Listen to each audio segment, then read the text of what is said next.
No one else holds here to 3 minutes, for sure. No one does.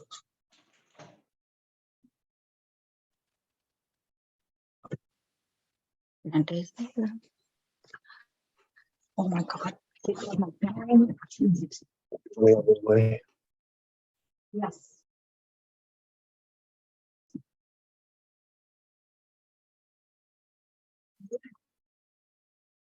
Hi, Brenda. Hello, Rebecca.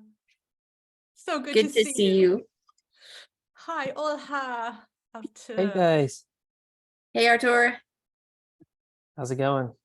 Good. How are you? Good, good. Quick question. Is this recording going on YouTube? I mean, it should. Are you thinking of not having it No, uploaded? no, not at all. Just want to know if we should Okay. mention it. Yeah. We just want to be warned. Yep.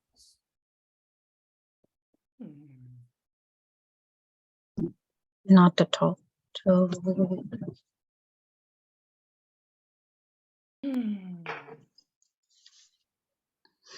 So lovely to see you all.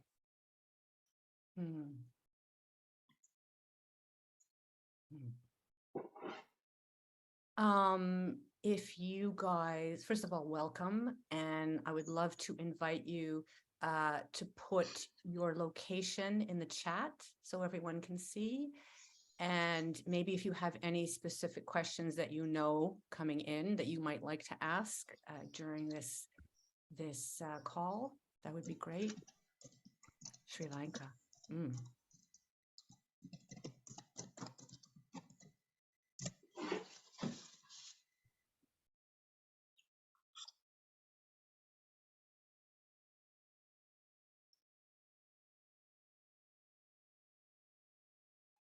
I don't know about you, but I find the internet amazing. I did not grow up with it, and every day I continue to be astounded by the fact that we can meet from all over the world.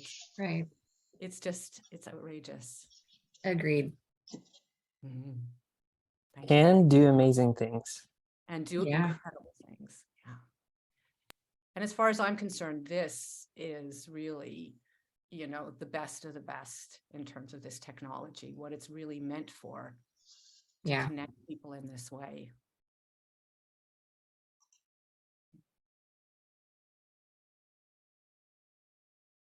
So, Olha, do you want to tell me when you want us to officially start? Let's see, we're 12. Sorry, no, we're so for Pacific time, it would be 11:04. Yeah, I think we should wait a bit till everyone. Just allow more people to come in. Yeah. joins. For people who just came in, if you wouldn't mind putting your location in the chat, as well as any questions that you know for sure you'd like to ask. And no worries if your questions arise over the course of the call, you'll have chance to ask them for sure.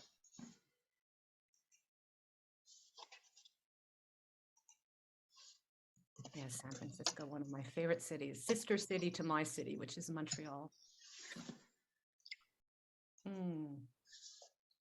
Welcome, Betty. Beautiful flowers. I had a Ukrainian exchange student about 10 years ago, and I don't think a day has gone by in those 10 years where we haven't touched base in some way or another. And she sent me this, plus many, many other things. And I bought this for when we talked together. Nice. Cannot be the only one having shivers listening to that. That is very, very beautiful. She's 26 now. They live in Kyiv. And her parents, her aunt, her ex-boyfriend, I'm friends with all of them. I call her my granddaughter now because she's earned it. That is just beautiful and She- something that we can all learn from, right? Mhm. Open our hearts and our homes to others, and we create lifelong bonds. Oh, she's just the best. She told me the first day of school, because she had to go to school, they had an American history test. And just to get caught up on what the kids know and what they didn't. And she got the highest score. She came up with like an 87, and the other kids were 70 or less. What is her name? Just her first name. Iryna. Iryna. Beautiful. Mhm. She's a wonderful young woman. As we wait just a couple more minutes for everybody to arrive, would anybody else like to share sort of what brings you here? What inspired you to want to volunteer?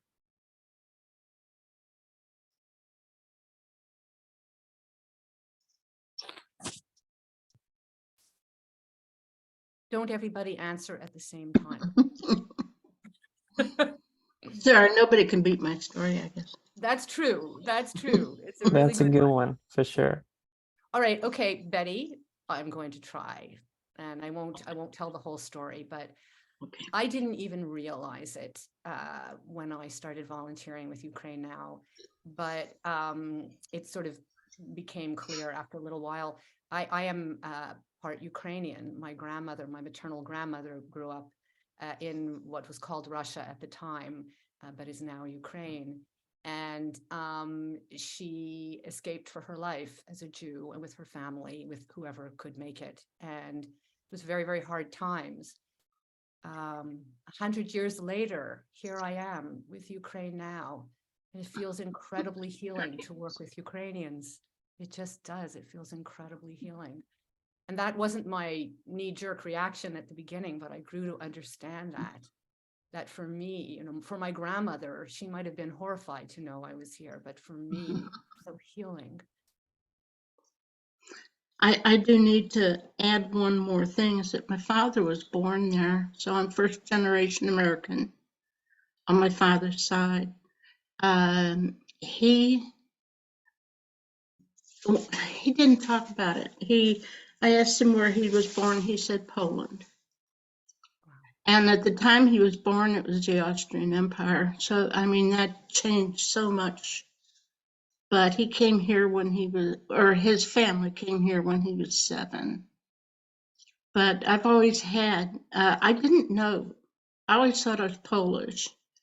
But when Iryna was here, we went through my father's papers and found out that he was born about a 2-hour car ride from Kyiv. So I claim Ukrainian. Betty, you're good. Wow. Right to the heart. Mhm. Hi, this is Farrell from Texas, US, obviously. I'll actually admit to why I'm here. I'm a contractor for a white label company that helped set up one of the refugee or evacuee, I don't know how you'd like to say that, at the border, shelters there. And while I do emergency management in the US, I'm classified as a last responder. And I had volunteered with UkraineNow, specifically so that at some point I can potentially help bring dignity to those that have, those that have passed in whatever fashion, so that we can get them to their loved ones. And so I'm hoping that through UkraineNow, that is something that I can help facilitate. There you go. Thank you so much. I imagine that work is very, very powerful. Well, I can't do anything while it's happening, but it's unfortunate that it's happening. So somebody needs to help when it's over. So we do. Amazing. Thank you. Would anybody else like to share what brings them here as we wait to begin the meeting? I'm Madhu from Sri Lanka. Hello, Madhu from Sri Lanka. Yeah. welcome. I belong to the Tamil community. Yes, Tamil community. So, yeah, so I have faced, I was born in Jaffna, so I have seen all these wars. So I have, I felt myself in that place when I saw like people being displaced unreasonably and being killed unreasonably because it has happened in my hometown. Because it has happened to us. We had a war. Yeah. Sorry, if you're not speaking, please put off your turn off your audio. Thank you so much, sir. I didn't catch your first name, but Madhu, Madhu. yeah. It is Yeah. really amazing to me that you know war and such destruction and violence as you do, and you're here to help. That is really an incredibly beautiful, humane gesture. Thank you for being here. Thank you. Olha, do you think we're ready? Are there any more that you're Yeah. expecting? I think we can start and people will join if they will be late. Okay, but everybody who needs to be here for presentation is here? Yeah. Okay, wonderful. Okay, so officially now, welcome all of you. What can I say? It fills my heart to see you all here. You guys, UkraineNow is an amazing organization, decentralized global organization that brings people from all over the world together for the common purpose of helping each other. I've been helping to host these gatherings. We haven't had one for a while, but we've had a number of them.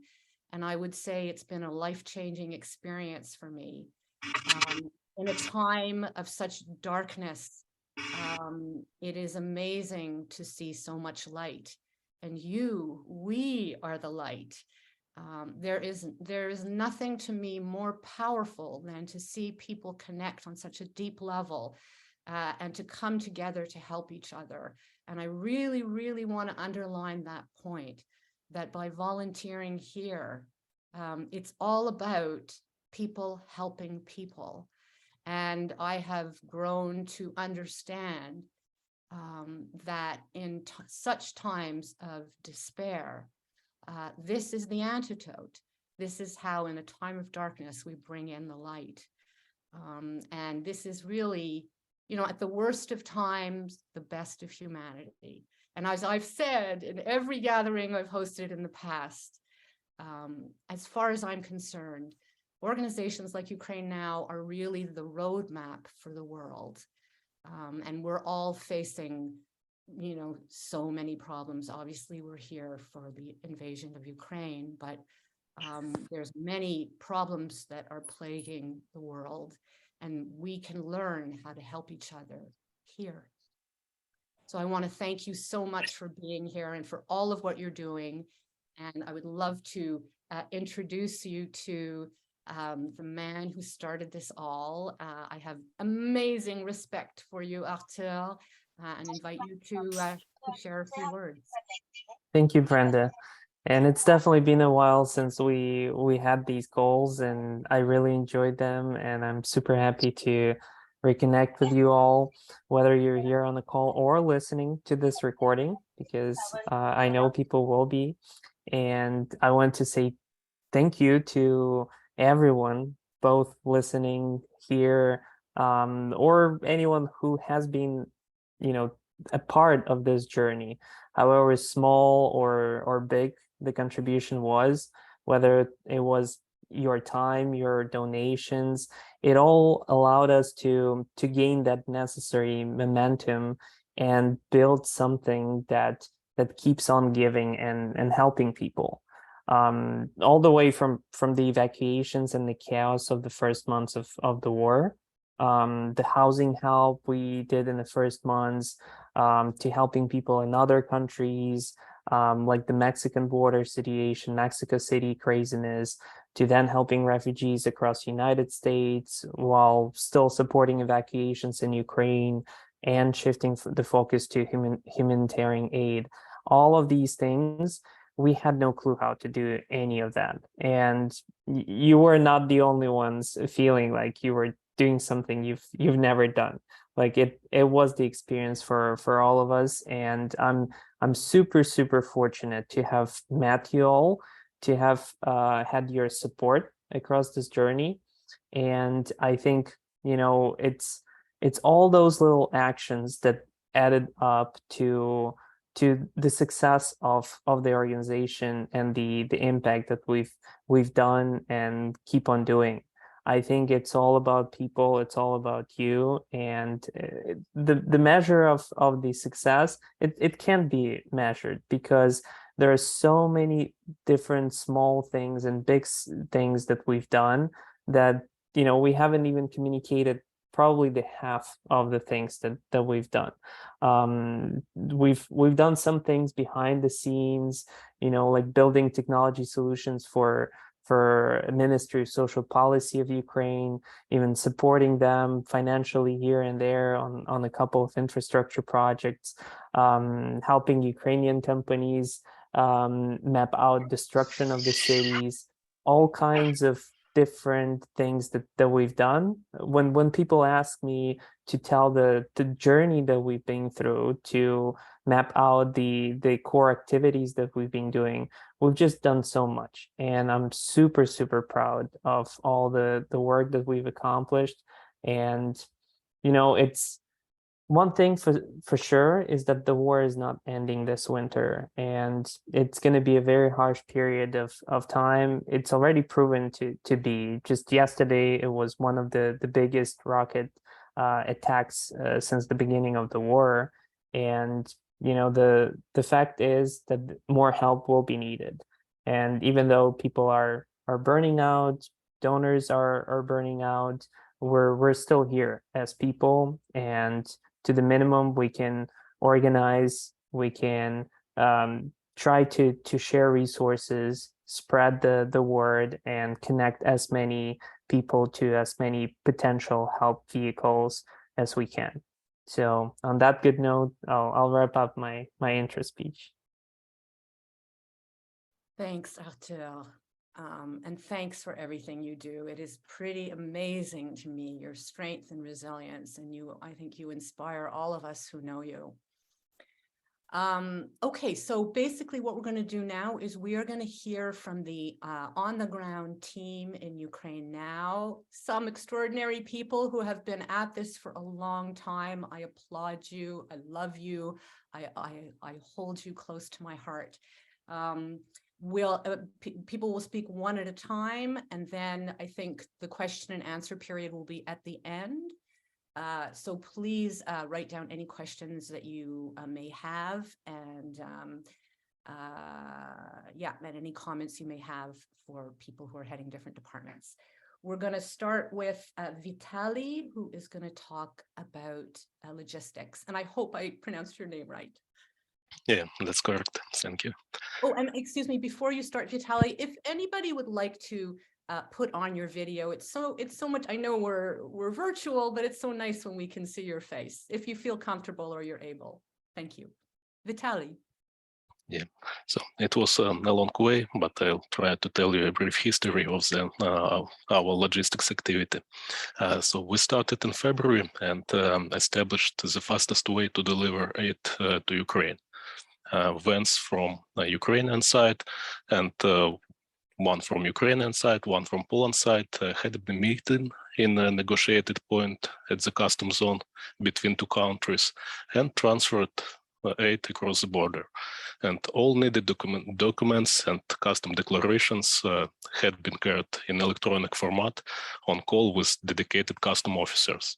If you're a bit familiar with custom operations, you know how hard to negotiate this. We've managed such operations for several organizations and volunteering groups from different countries, and our chain cared about direct delivery from Krakow to Kyiv within 24 hours. And that was a huge problem in March. And our main difference is we managed point-to-point delivery to someone you know, instead of just dropping it away somewhere at the border. For example, one church from Germany widely supported volunteers that based in KMDA in Kyiv with the stuff they were needed, and mainly medicine at that time. And a few weeks later, it was late March, queues at the border with state has grown from no cars when we started to dozens of vehicles with aid.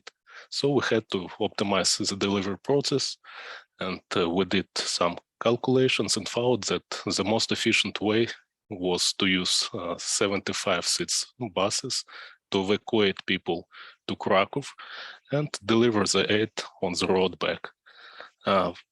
With support of the Krakow City Council, we had a big warehouse in Plaza. It's the trade center in Krakow that was dedicated to host 600 refugees. So we've ran 76 round trips, evacuated around 5,000 people, and delivered hundreds of tons of aid for various individuals and organizations. After the flow of aid fallen and the city of Krakow closed the plaza, we had to scale down our operations and started to assemble the food boxes, what we are doing now. And our trusted organizations deliver them from Krakow directly to the families in Ukraine who need them now. Thank you, Vitalii. Is there specific things you would like to ask or specific things that you need? For on-the-ground operations in Krakow, it would be nice to have some vehicle because big warehouse were closed and we have 3 small warehouses instead. And to manage operations between these 3 warehouses, some vehicle would be convenient. Okay, fantastic. So then maybe at the end, if anybody has any ideas, you can either put it in the chat or during the question and answer period. Thank you. Okay, so we're going to go now to Iryna, who's going to talk about case management and refugee support. Hello, everybody. As Brenda said, my name is Iryna, and right now I represent our case management team. I see 2 other case managers among us as well. Gennady and Iuliia are here. So right now our team's focus is processing 2 types of requests. First is help with finding housing for refugees worldwide. And second, finding sponsors for Uniting for Ukraine or the U4U program, which allows Ukrainian refugees to enter the US for a period of 2 years. Our role as case managers is to match applicants or refugees with potential hosts and sponsors who offer their help by registering on our website. Since we have limited number of accommodation offers in our system, we must continually research housing options through different platforms, such as Facebook or Telegram. And we're looking at all resources, basically, that can help refugees seeking accommodations in other countries. And the demand is huge. So our team needs volunteers to help our case manager to do this type of research. Also case management requires a great deal of time communicating with waiting refugees and potential hosts. So we definitely need more case managers. Just an example, during the last week, we received 71 refugee requests. for housing, and 2 case managers were able to initiate communication with only 10 of them. So at the same time, they continue to work with other pending cases. Some of them can take weeks to resolve. But this what relates to housing support. The other part is Youth for You program, and there we have a serious challenge finding valid sponsors. 2 issues affect the shortage of sponsors. First, some are confused by the form that is required by the United States Customs and Immigration Services, the title of which implies financial responsibility, although the form itself makes this optional. And the second problem is that many people who register with us often already have someone in mind to sponsor and only come to us seeking for information on how to process, how the whole process works and how we can help them. So we communicate with these people too, and it takes time. We are working to update our U4U page and really need to recruit more people willing to become sponsors. We will share, the page should be finished this coming week, and we will share this link with all of you. Please, and we will need your help to distribute it. Our team also needs volunteers to research and consolidate state-by-state data on available benefits for refugees under the U4U program. Some states offer their own additional benefits to supplement federal programs that include health insurance, food, and limited monetary assistance. Having accurate state-by-state information will help refugees make better informed decisions on where to settle in the U.S. In addition to their, usually some of them already have support network here, but this will be a big help for many of them.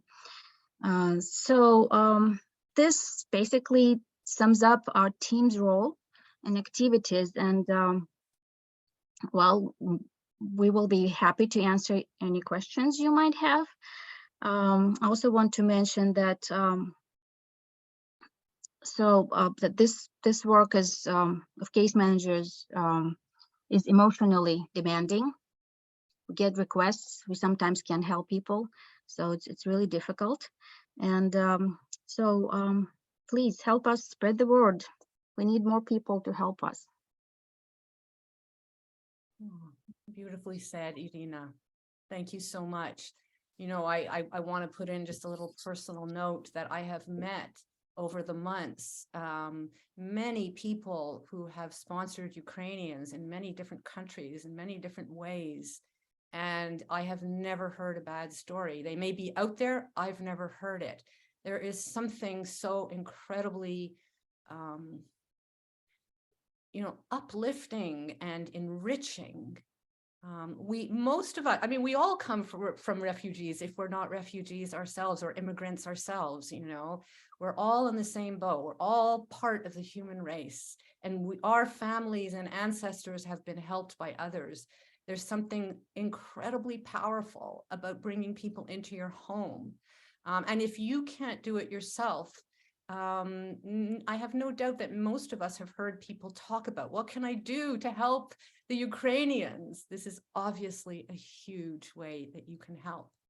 And it's as Betty will attest, you know, when you take somebody, a stranger into your home, a stranger in need, there's just, it's incredibly powerful.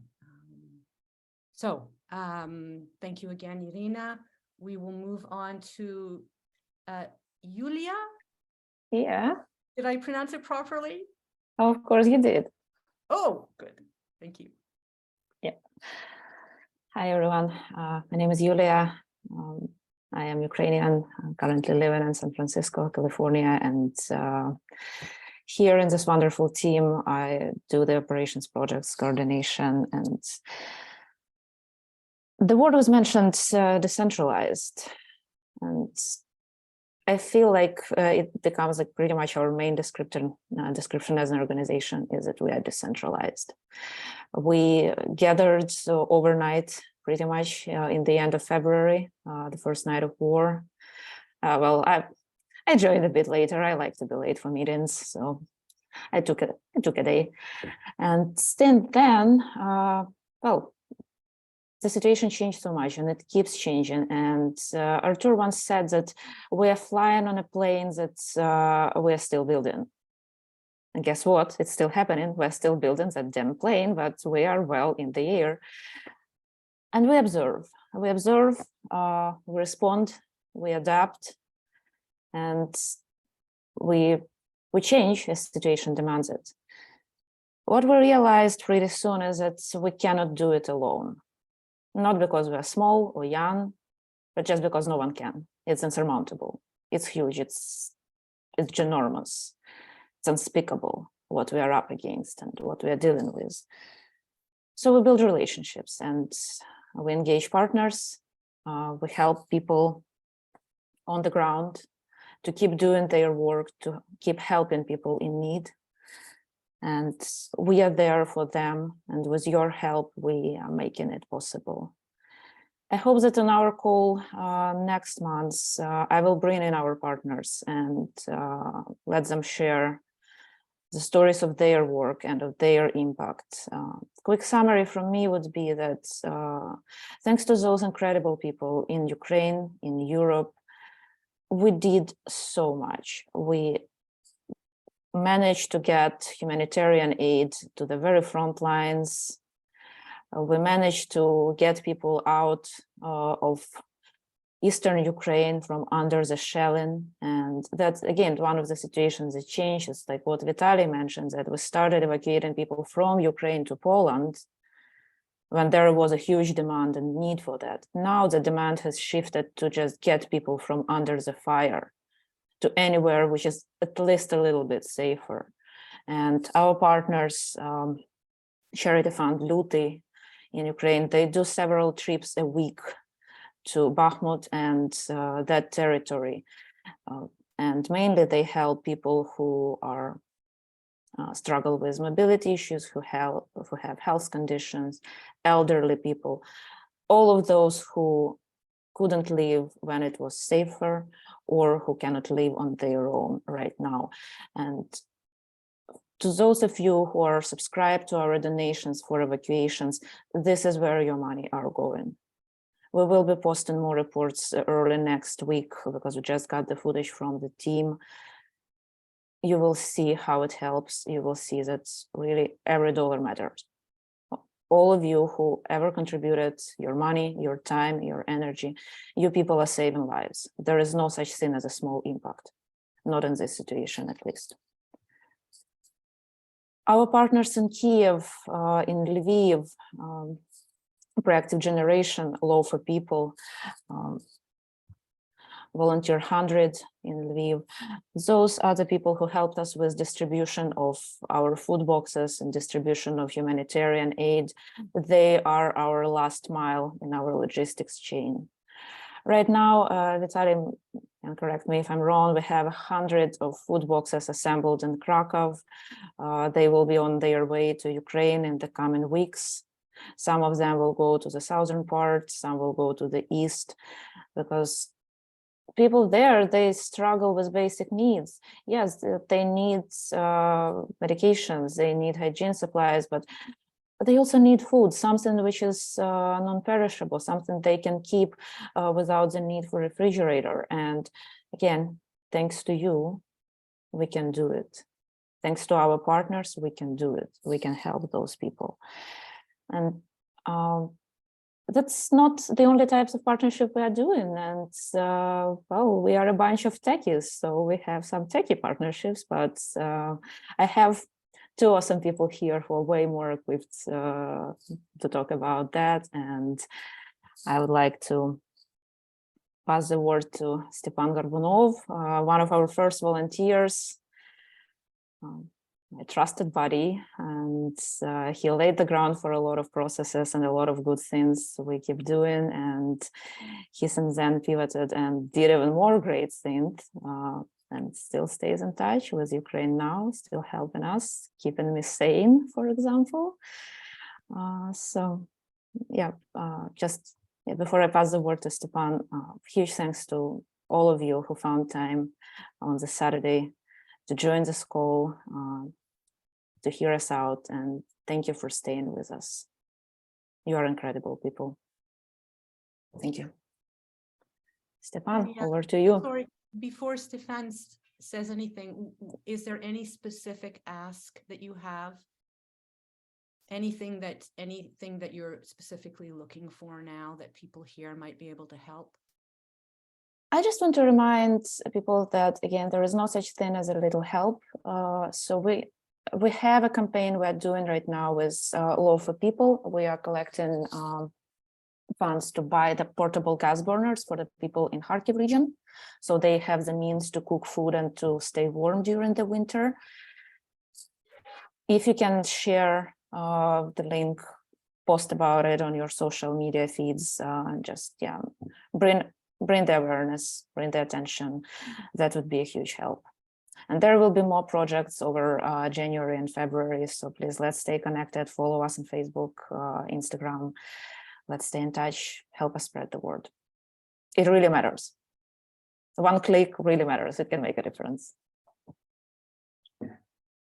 Thank you. Wow, thank you. I have no more adjectives. That's very powerful and heartfelt. And this is, I think the way that you're speaking is an incredible way to communicate the urgency of the situation and the needs of people. Stepan, would you like to go next after that lovely also introduction?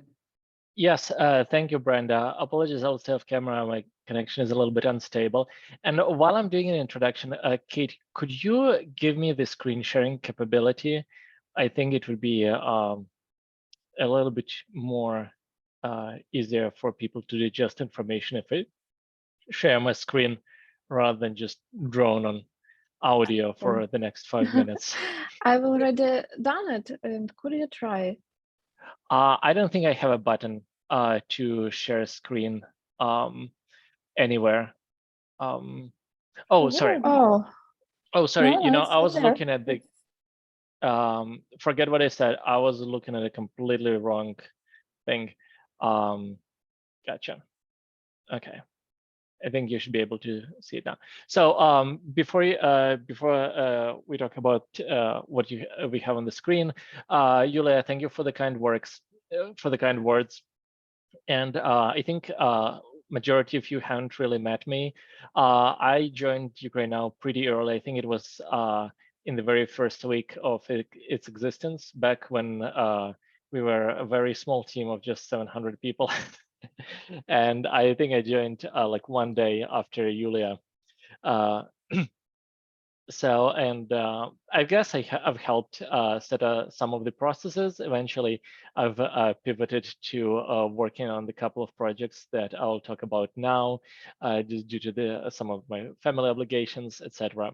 So what I want to talk about is the things that my team has been working on, and how UkraineNow supported us and what we were able to achieve with that. So the first project is Tutors for Ukraine. And we started it back in May, where we were faced with the situation that lots of people who are coming to Poland, Germany, US, Canada, they don't really speak the language of the country and they feel lost because of it. So we started a volunteering project where we basically recruited volunteer tutors who would teach Ukrainian refugees a language, English or Polish or German. And we would recruit the Ukrainian refugees who would need the training, and we would match them and set them up with a volunteer tutor to have one-on-one lessons to practice their English or German or Polish. So we've started back in May, where we had 20 students. Over the time, our project has grown, and I think in total over the last 6 months, we've had over 800 requests from students for help. We were and we still are bottlenecked in terms of the tutors who are willing and who are qualified to help the refugees. So, but I think over the last 6 months, we were able to help approximately 300 people to improve their language skills. And our start was just doing simple one-on-one classes for people. Over that time, we decided that we are going to pivot into additional courses for tutors. So right now, what we do is, besides matching refugees for one-on-one lessons, we're having English speaking club sessions where groups of students can come and talk about their day or any other topic in the language that they want to practice. I think there is German and Polish speaking clubs on the way now. English grammar workshops, also IELTS and TOEFL preparation sessions. For those who don't know, these are the English as a foreign language tests that you usually need to pass to apply to your university or any sort of travel programs usually. So this is where we expanded. Our team has, for this project, has also grown quite significantly with us having right now approximately 10 people, most of them being experts on teaching English and other foreign languages and administrative stuff. One of the Tutors for Ukraine team members, Joel, is on the call with us here. So he was the one handling the website and making it look really pretty. So thank you, Joel. And I guess in terms of the goals now, our big goal for 2023 is to help one organization who reached out to us. It's a national organization of Scouts of Ukraine, and they asked us to give English classes to 150 of their kids. They are now in Ukraine. They're not refugees, but they're very actively participating in international scouting programs. And there's a lots of new programs that are being initiated by international scouting organizations for Ukrainian kids. But for kids to participate in there, they need to have a better command of English language. So that's our goal for the first half of 2023, is to help with that, and we are working towards that as well as expanding our operations. I think eventually we are going to pivot to a certain degree as refugees are settling in and either coming back to Ukraine or getting a better grip of language. But we're still working on this now. And so that's one thing that I've been working on so far. I'll open the floor for a couple of questions, and then I'll talk about one other highly experimental project that I'm working on.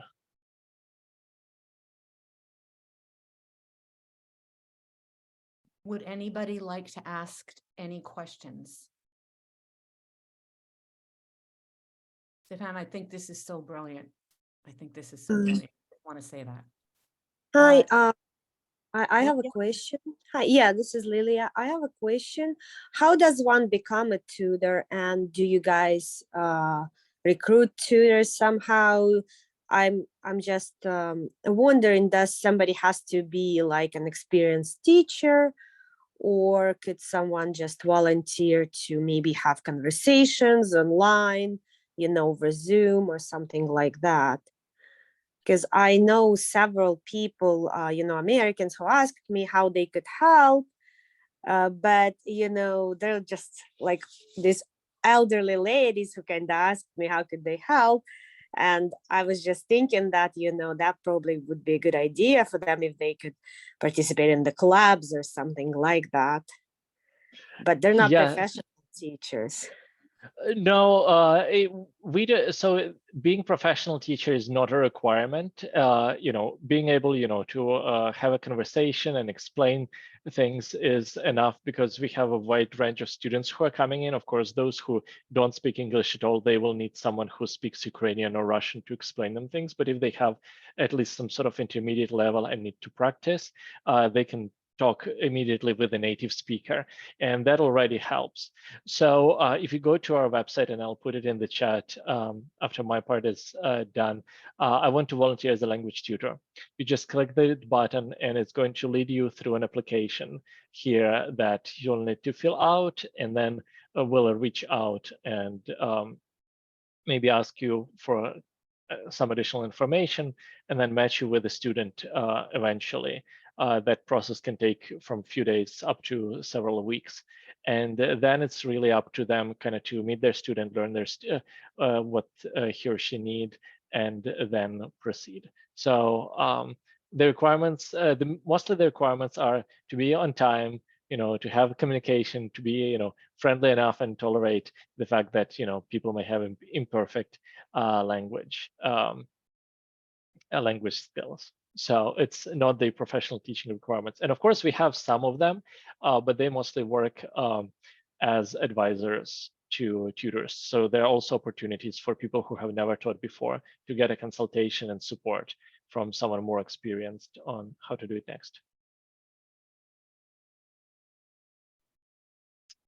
And I don't want to budge too much into Thomas's time. I think I'm already way over time. So I'll just take another minute to talk about another experimental project that we are running on, which is currently codenamed Donuts.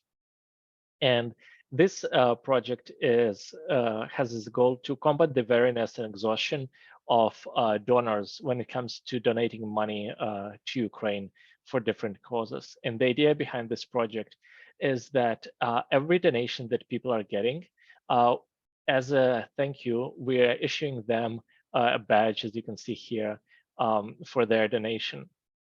That then once they donate, this is an example of a badge that they're getting.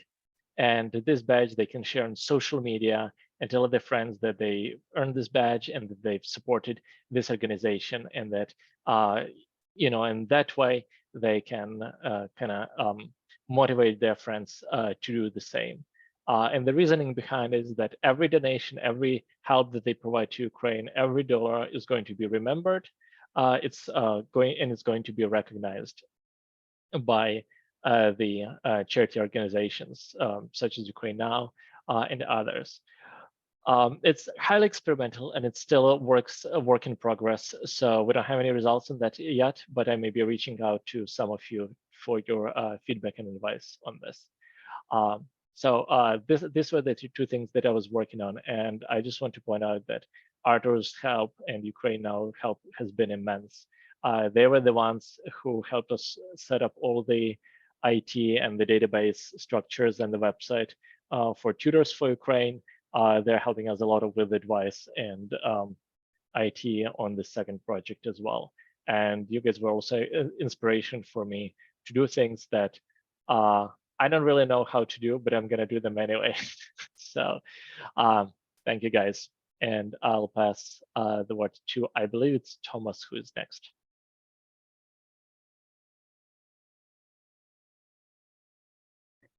Thank you. Yes, and Stepan, what amazing projects. And it certainly seems to me that the language, there would be so many people from their homes. They can do it. This is virtual, right? They can help people from their homes. It's just they can meet people and expand their lives.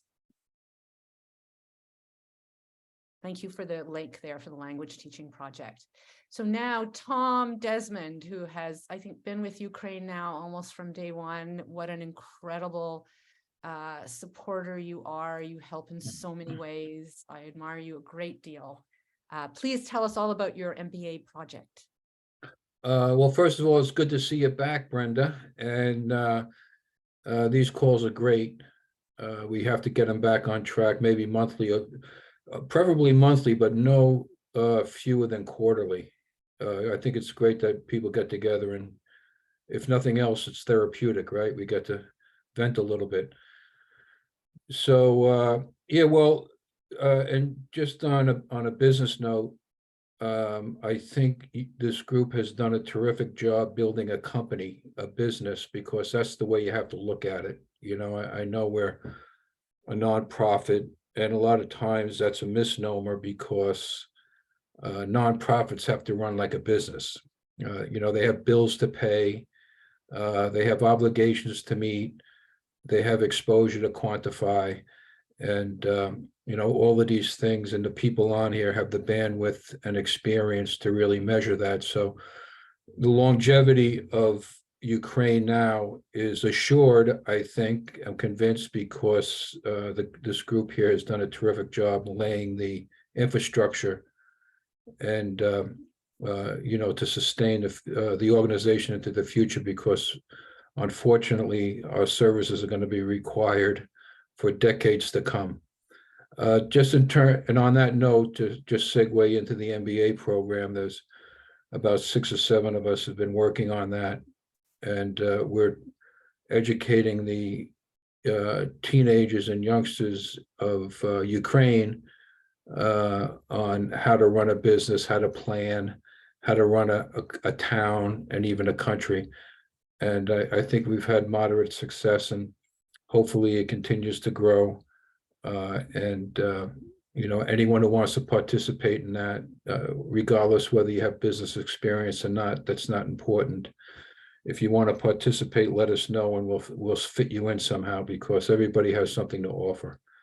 And that's all I have to say. So if hold your questions to the end, and I'll be happy to answer them. Thanks, Tom. You are a strong oak tree in this organization.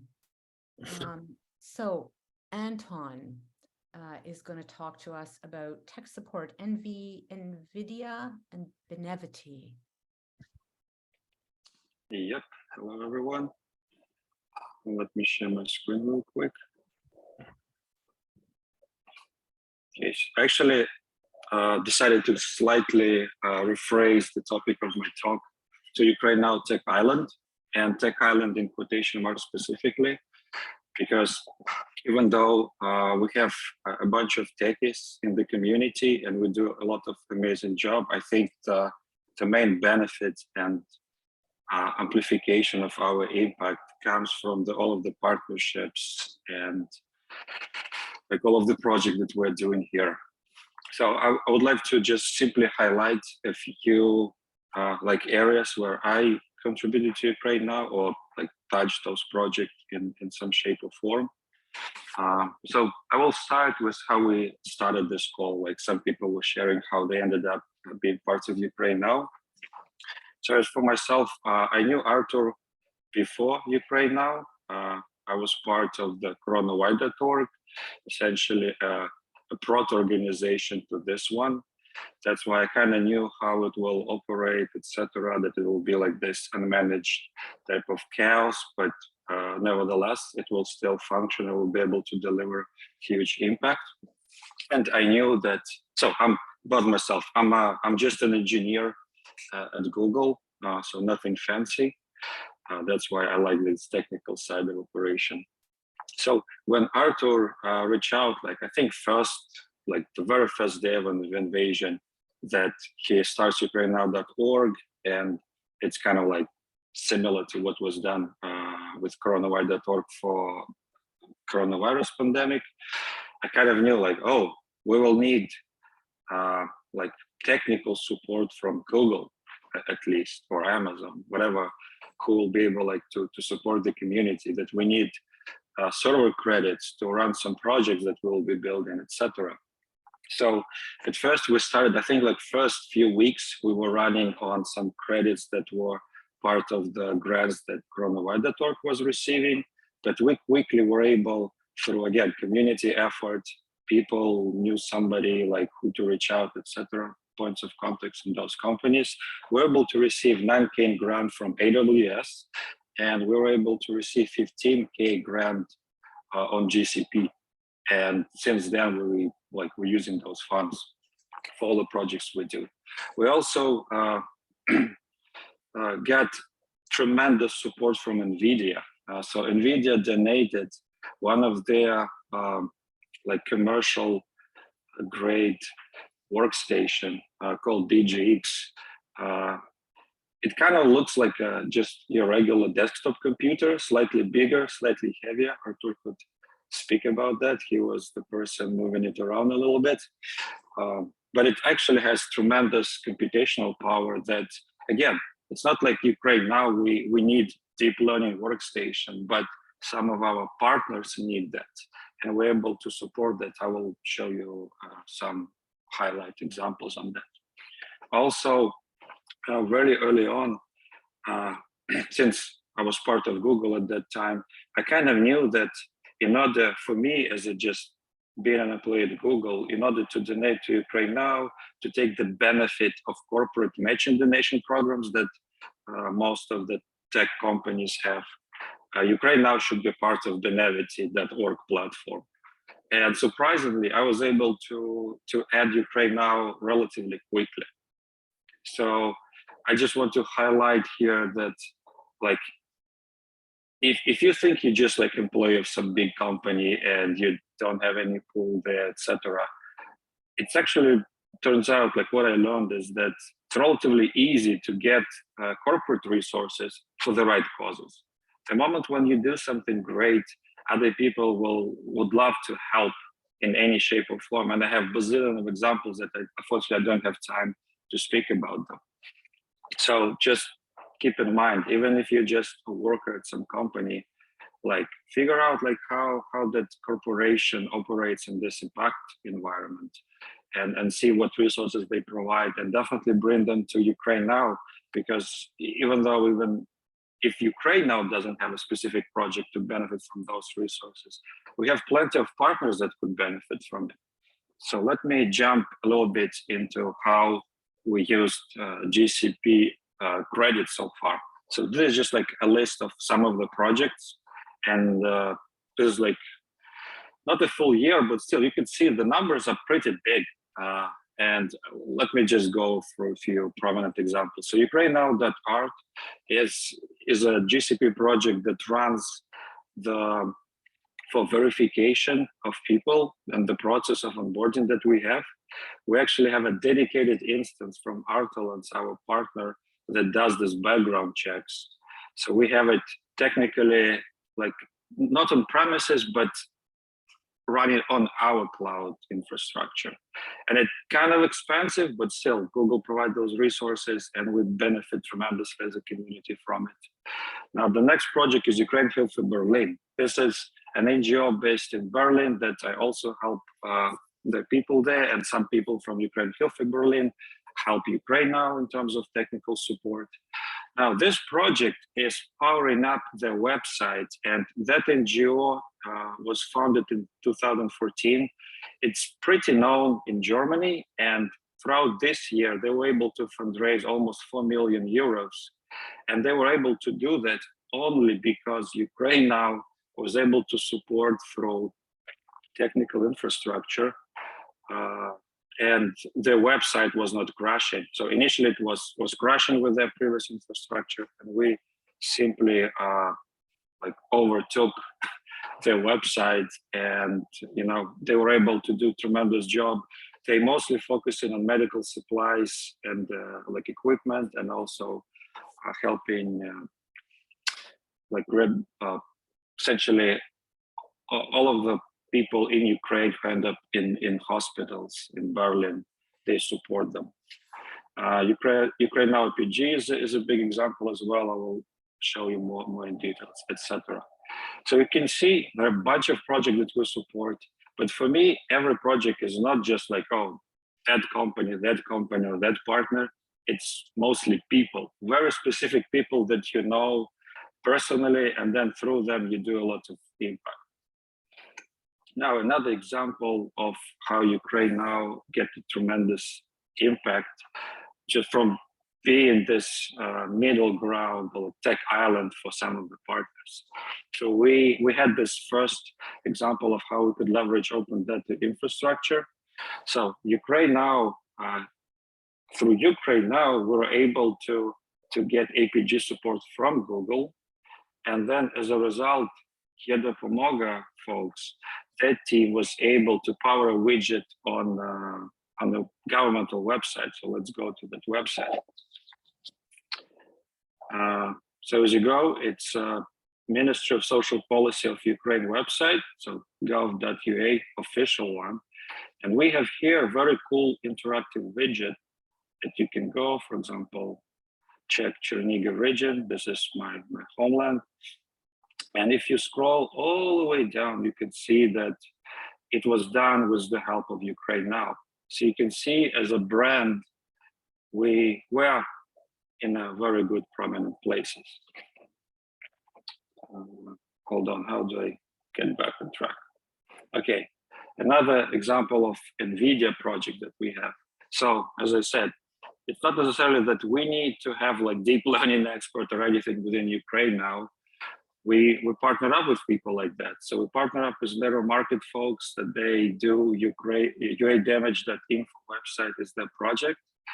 And through us, they got access to this NVIDIA workstation. They were able to do some computation assessing damage from satellite imagery. And again, it's not just kind of like, oh, we're providing free resources to partners. Obviously, there are like benefit to them. The actual story behind it is, again, I worked with a specific person, Volodymyr from them, and just chatting, speaking with him as we were dealing with all of the like technical issues. Like what I learned that like the servers they were using before that were like hosted in Ukraine were obviously affected by electricity outages, by just simply like, again, all of the bad stuff that happens in Ukraine. But we were able to essentially cover that lack of computational resources that they had at the peak of their demand. So again, huge highlight, huge impact. Now I want to kind of move towards also interesting stuff, even though I'm kind of like a techie and was interested mostly, like I initially saw myself as just, oh, I can be impactful with this tech project. Through Benevity platform and through Giving campaign that recently ended up within Google, we were able like to fundraise quite a bit for UkraineNow. So a few highlights what I was able to do as just simply as an example, what one individual in a big corporation could do to amplify our community efforts and, you know, just simply build awareness. So for example, we have a internal website at Google with the list of NGOs with direct Google involvement. And UkraineNow is there, Ukraine Filthy Berlin is like another partner NGO of ours. I added them and I'm listed as a contact person. So people like other Googlers can go find it, click donate, get Google match, etc. Another place is during Giving campaign, so it was like for 2 weeks, every Googler receives a voucher for like $400 that they could donate for whatever cause they want. And we were highlighting like the list of specific peer matching campaigns, and UkraineNow was there. Me and a couple of other Googlers were able to make a peer matching pool of 6.5K. So we were in the list of charities like Serhiy Prytula, Ukrainian charity, Canada Ukraine Foundation. So pretty big names, well-known names in NGO space, and UkraineNow in the same list. So think about this, the brand recognition from like, not like UkraineNow doesn't exist beginning of February and now we're in the same list. And now the main highlight of that Giving campaign is that with the, again, I was not intending this slide for you like to read, but the main thing was good messaging. We were raising for patient warmers. So messaging why it's important, like how we do the sponsoring through UkraineNow.org, what UkraineNow is doing and what it is. We're able like to raise $28,000 in a span of about like 3 days. So pretty cool result. We're still working on the logistics to deliver source for all of these devices, but at least we're not strapped for funding for that. And in order to finalize like the actual impact of this campaign, we already have involved not only UkraineNow, but Ukraine Filthy Berlin folks are involved. The partner NGO in Ukraine called SVB team is also involved, etc. So everything like I was observing within UkraineNow, I saw that it involves a lot of people. So think about this, and dealing with a lot of people, it's a lot of struggle, but you know, in the end, you will get a lot of pleasure of making all of that impact. Okay, stop share. Thank you. Okay, any questions?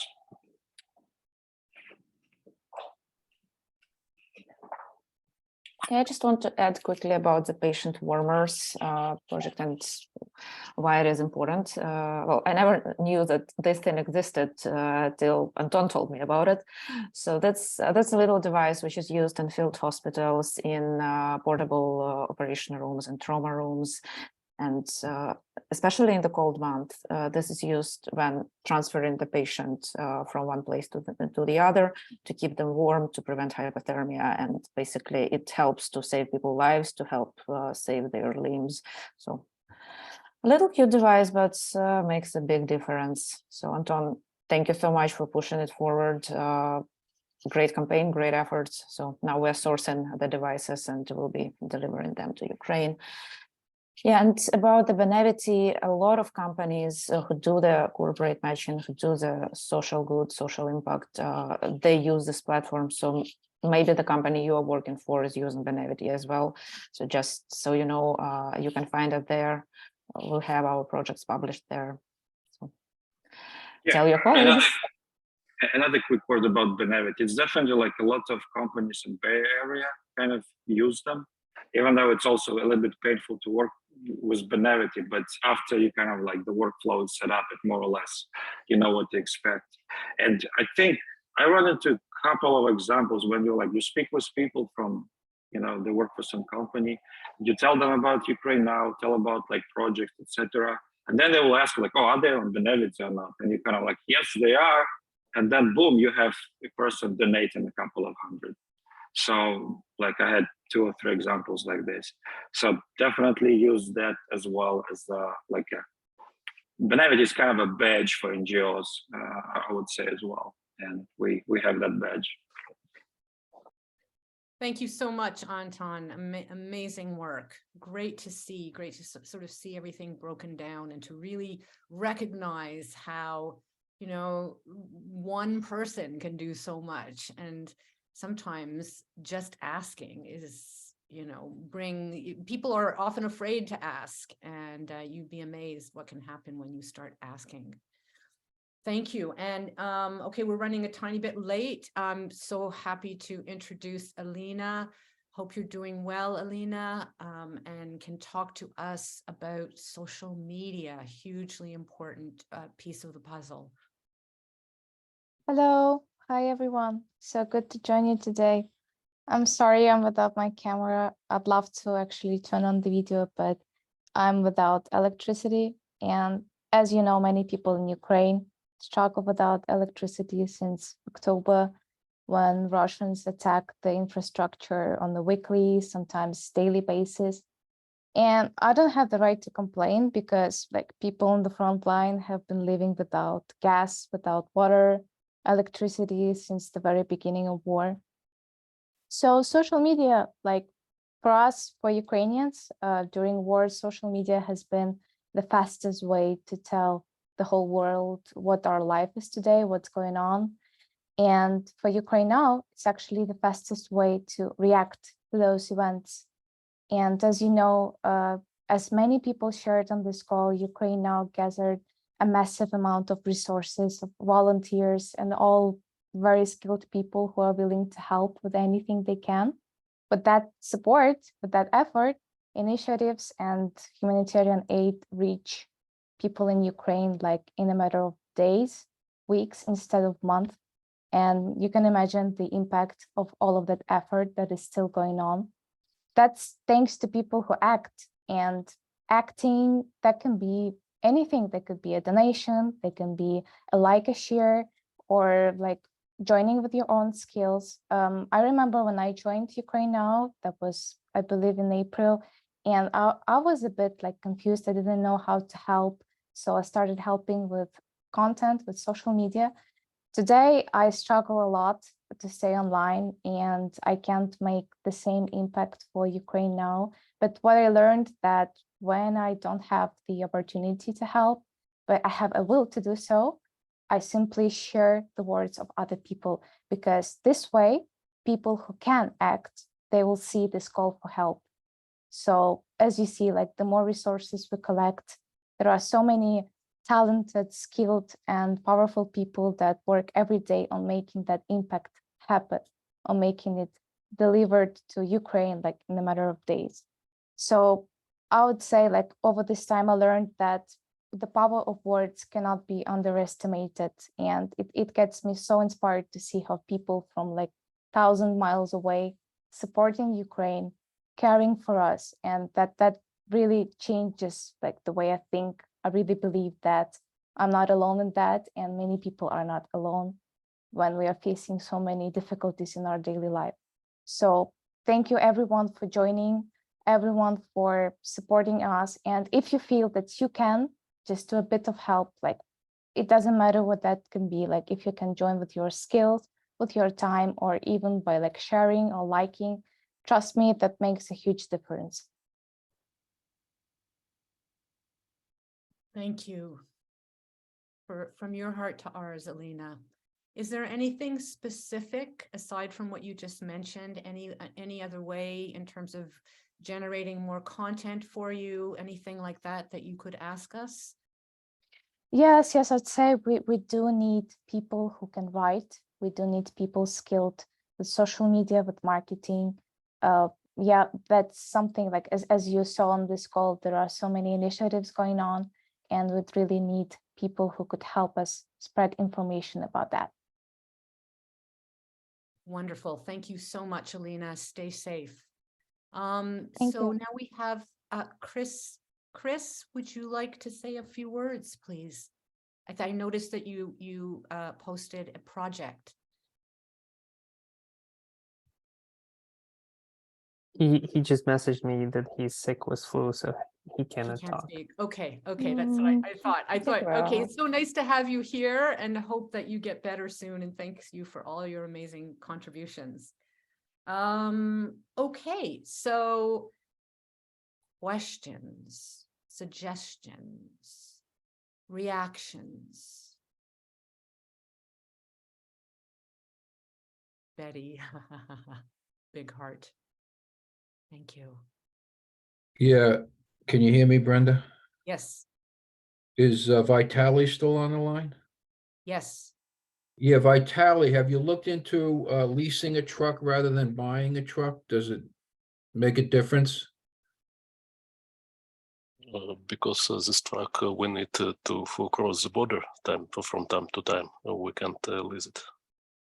So Also- they don't allow leased trucks over the border. Yeah. Yeah, also leasing is a minimum of 2 years. And then there is a thing like long-term rent, which is a minimum of 1 year.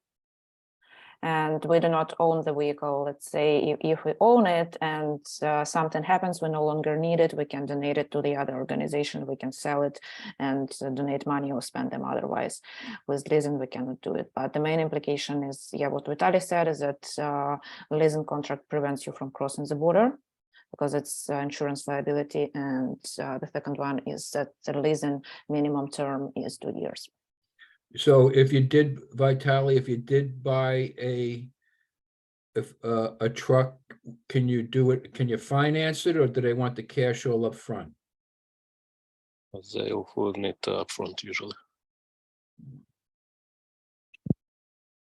I'm actually wondering, if I may just jump in here for a second, if you could approach some of the sort of major companies. I can't think of their names now. I know American companies that have truck and car rentals. I wonder if they could help out. Yeah, we're going to have to solve this problem because apparently it's needed. Yeah. Yeah, and someone just messaged in chat that they have an NGO that just brought a new big truck and they would let you use it. Sha. So Vitalii, if you could probably send a DM to Sha in chat, or I can do that. Just exchange contacts. Let's see what we can do. Yeah, so we are talking about having a vehicle in Krakow in Poland. Sharon, hey you. Long time no see. Well, that's where it was. All right. Fantastic. Also, Samim just wrote, he wants to share, he's got a startup that has entered a great partnership with ANC pharmacies in Ukraine. The link is in the chat. So far, they've sent aid to 86 IDPs, and many have used the aid at over 28 locations around Ukraine. Anyone can help anyone in Ukraine through their app. It's called Centigram. It's in the messages. Perfect.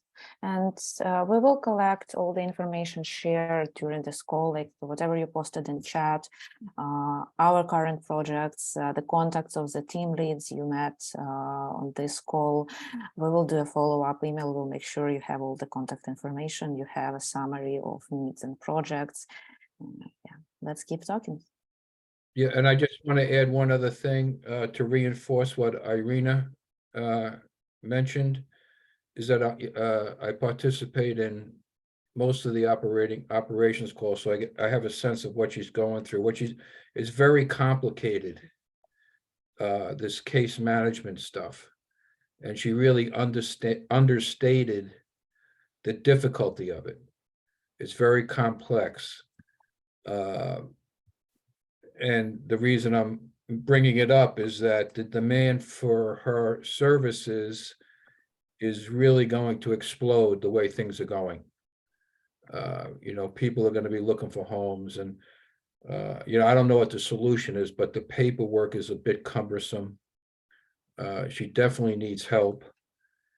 And you know, the whole sponsorship thing, particularly in the States, is significant paperwork involved. And if you look at the paperwork, it really deters people from participating. They want financial information. They want other types of information, which are appropriate, I guess.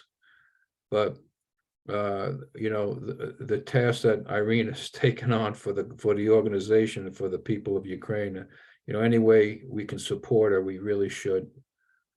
So maybe picking up some of her workload, whatever the case might be.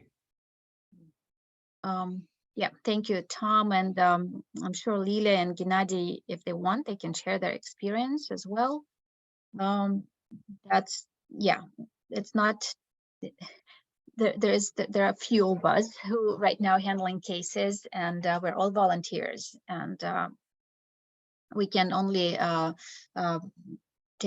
only spend a certain time of our days, and sometimes people can only work like available only 1 week, the next week they're not available. So we do need more people to help us with cases. And what relates to you, there are people who want to help, but they are not, they don't know where to go for help. So if you just spread the word, and we will share the link with you soon for this webpage, where Americans can register as sponsors, that would really, really help. Yeah, we'll just do our best to explain to them what the program is. It's not that hard. It does take time to fill out the form, but it's really rewarding. We have a success story right now we're going to share soon on our website, and it's just 2 families, American and Ukrainian family. They're one family right now, and they're so happy, and it's rewarding for both families, and everybody's happy. And you will read this story soon, I hope. And it is rewarding. So we should encourage people to help in this way. And it is temporary permit only for 2 years.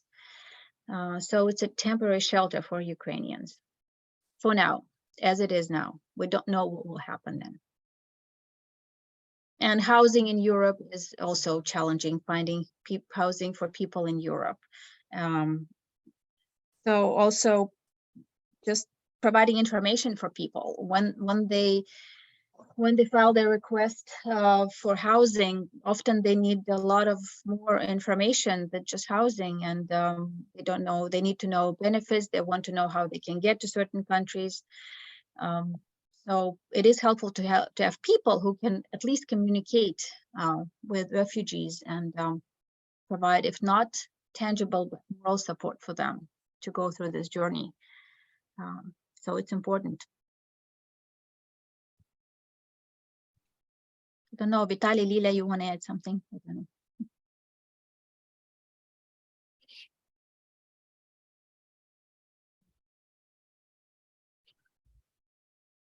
Okay, does anybody have anything else to add? Any questions, comments?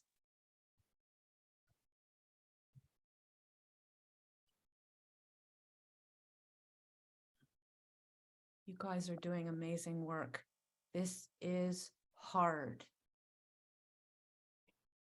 And we are here. Artur, would you like to say a few words to end the meeting?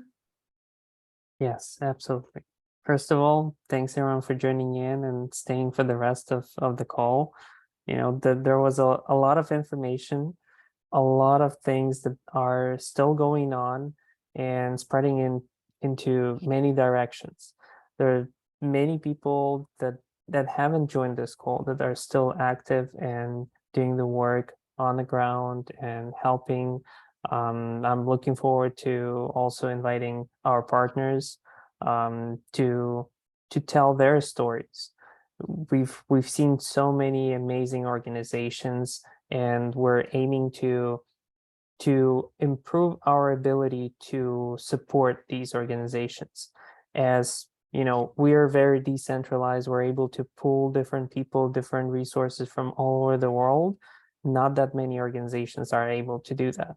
Many of them are local, many of them have limited reach, and we're their vehicle of attracting those resources. So once again, thanks for joining in. Thanks for being here. You're definitely in this epicenter of us attracting these resources. So please stay with us and wait for more invitations for calls like this, or requests for help, or any kind of information that we're still spreading. Thank you. And I just want to say, just to add, I'm sorry, talk to your friends, talk to your families. There are so many people that want to help, so many people, and they're at a loss. They don't know how, they don't know anybody. Speak to them, find out who they are, and connect them to us. Thank you so much, all of you. You're amazing. Thank you, Brenda. Thank you, everybody, and thank you, Brenda, for facilitating and running the meeting. My honor. And thank you, Olha, for all what you did to organize this. Yeah, thank you. I'm glad we did that. We needed to share, and we want people to know what is happening.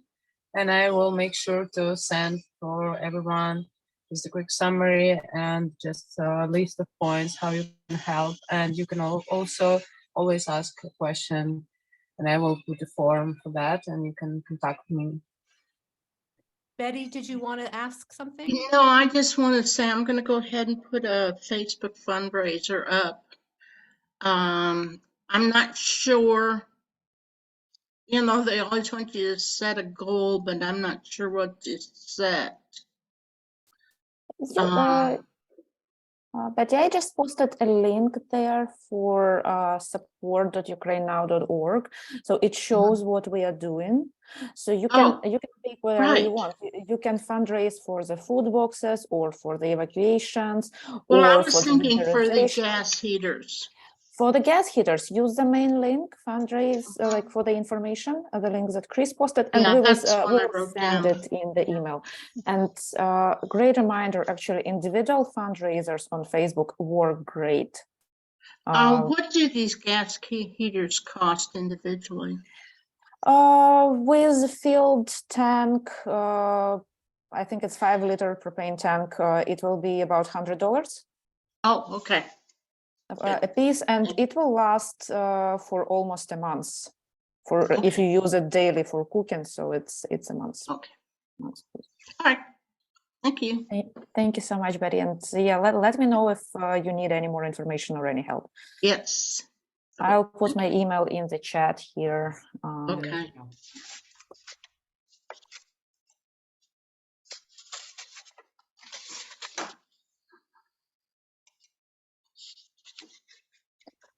One of the things I wanted to say, but not to add it on like some sad note, but we are entering the holiday season in the West, and the couple of months after that, my estimate is it's going to be like January through the end of March. It's going to be very tough for people in Ukraine because it's the coldest months and because the military activity is accelerating, it's picking up speed, it's getting worse.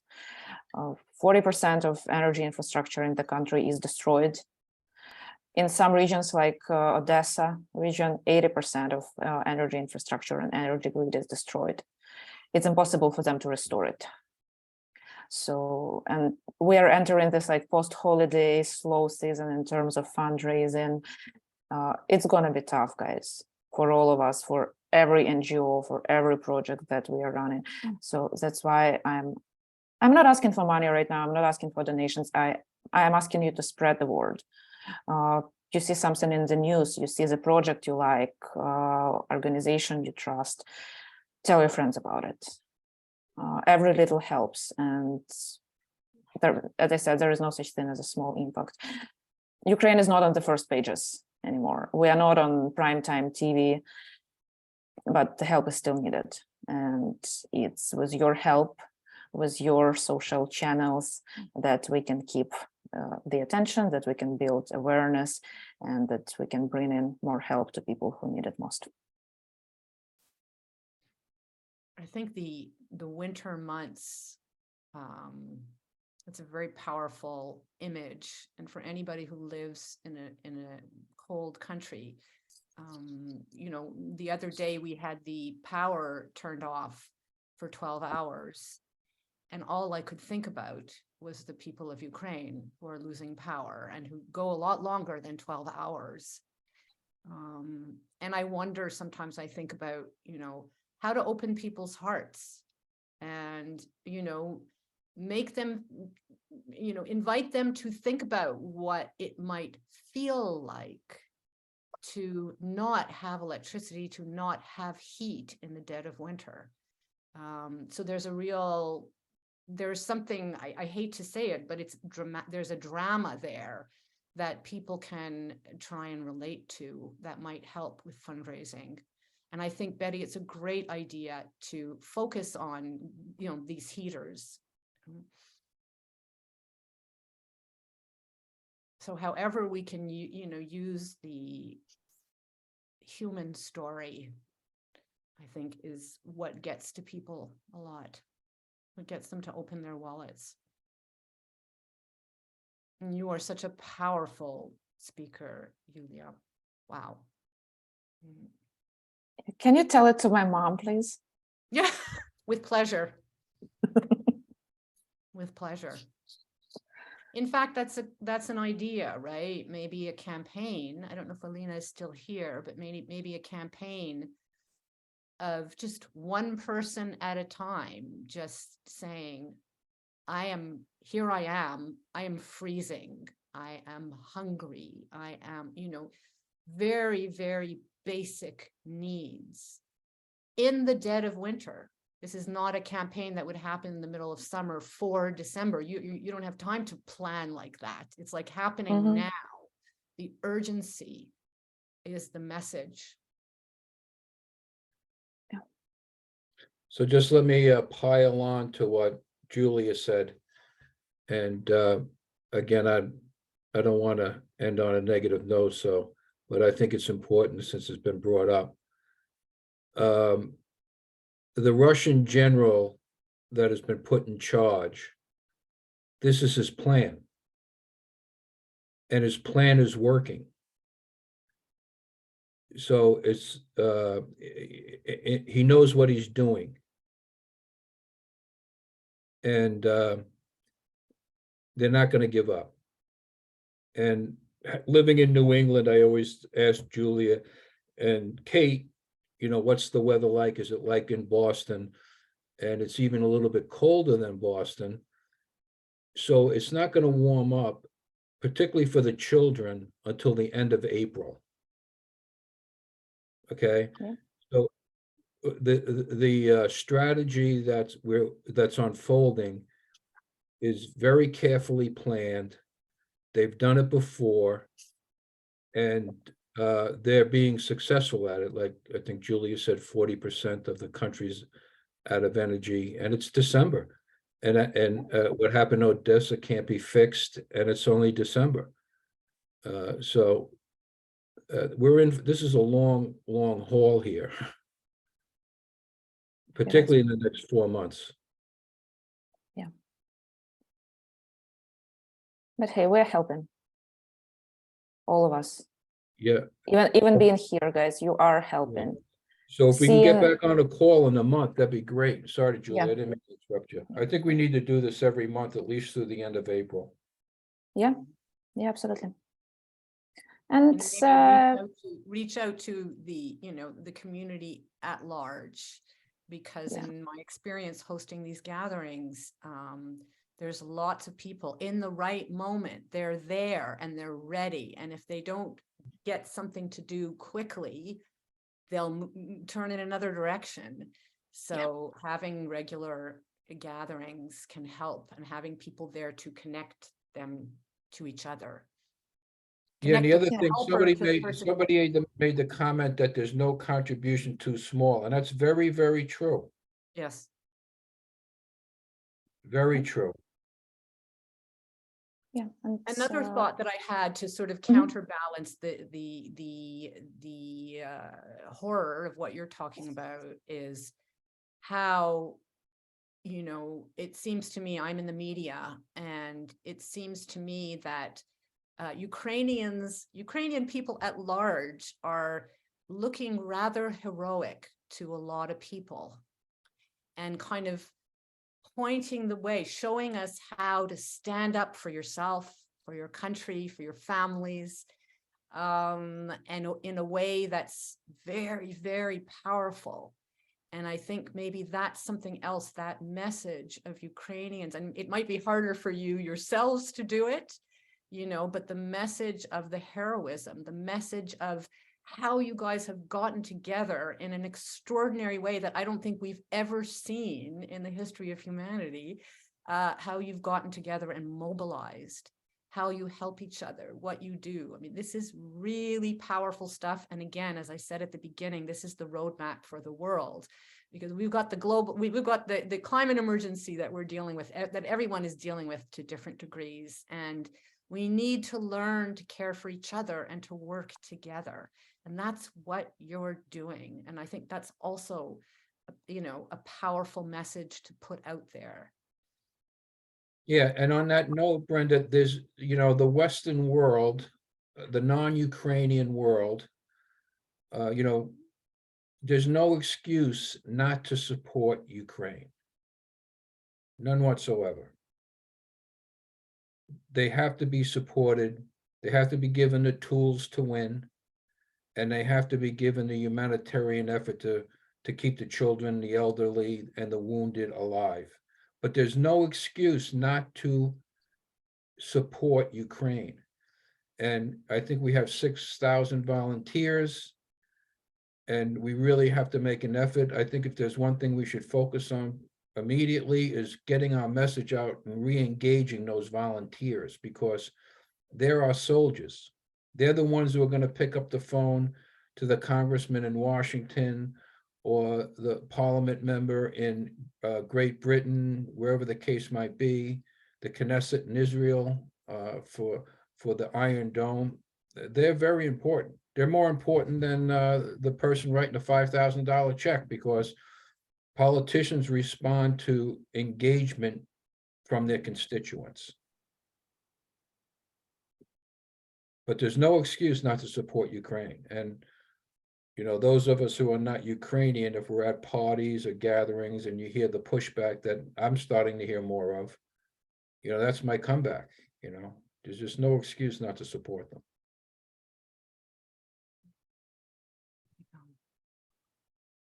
Actually, I really like what was just being said, that like there are no excuse not to support, and the only reason why we don't have more support is just people don't know the tools that are available to them in terms of how to support.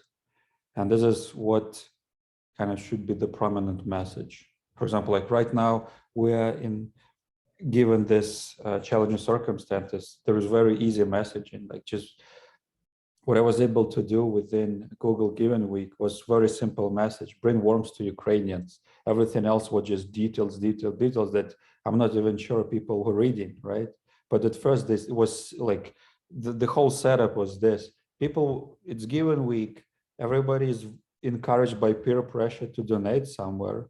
And you simply put it like, here's how you donate. Like, this is what I was doing, and 2 other people of my friends who were like doing this. They posted in the chat every time when people were like talking about Giving campaign, they were simply like, here is how you do it, essentially providing the tool. And then you do shameless plug, bring warmth to Ukraine with this message. So you're essentially hijacking, like if somebody wants to donate somewhere, you simply, they need to see the right message, right? Which right now is easy. Bring warmth to Ukrainians, and here is how you donate. If it's, you know, for that audience. If it's somebody who wants to simply volunteer and do something, this is again where UkraineNow, I think it's one of the like best communities out there right now that are capable of onboard those volunteers and find them how they could help. And we just need to, again, spread the word about it, because there are so many projects that I don't think have any visibility. I mean, they have some visibility, but not proper visibility, and we need to focus on that. And what I found also communicating with coworkers and, you know, people I simply met, it's much easier when you sell like, okay, 3 months ago we brought a few pickups, now we're bringing patient warmers. It's very easy, kind of like, this is what we do every time you focus on something. So think about this, what gives passion to you to talk about this, and just simply focus on a few things and just kind of like more and more. That's it. It's that simple, I think. And I'm going to have to leave, but I would like to say, you know, I would like to say, take care of yourselves as you take care of everybody. Have a good day. Stay safe, all of you. Thanks again, Brenda. Thank you, Brenda. Thank you, Brenda. Thanks, That's Brenda, great call. for leading the call. Of Thank course. you, Artur. My Thanks, pleasure. everyone. Bye. Thanks, everyone. Enjoy the Bye. rest of your Bye-bye. weekend.